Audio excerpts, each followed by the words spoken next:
My previous post on multi-band delta loop antenna had a mention of symmetric tuner as the recommendation from one manufacturer. Another previous post on basic types of antenna tuners had a mention of symmetrical pi network, which uses a couple of synchronized variable inductors meant for balanced antenna systems.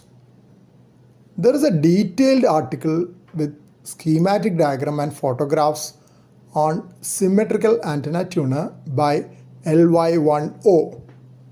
According to the article, balanced L network is the way to build a balanced antenna tuner.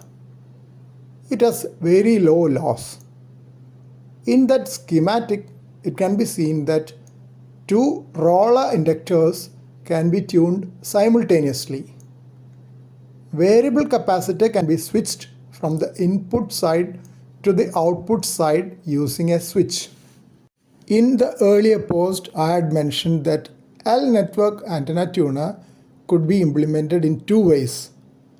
One with variable capacitor at the antenna end for matching an antenna with higher impedance than the radio, and another with capacitor at the radio end to match an antenna with a lower impedance than the radio.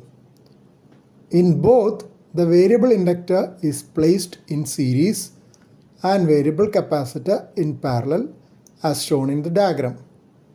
A rotary switch can be used to switch the connection of the shunt capacitor from one side to other to change from one type to another. This arrangement may be useful when you wish to change from an antenna with higher impedance like a folded dipole to one with a lower impedance like a half-wave dipole. As mentioned in that discussion, symmetrical antenna tuner by LY10 also uses additional fixed capacitors switched in parallel to the variable capacitor.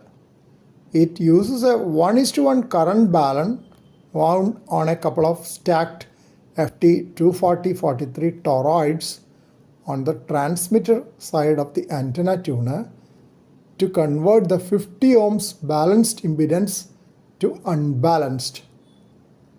Stepper motors and vacuum relays were used to control the tuning process.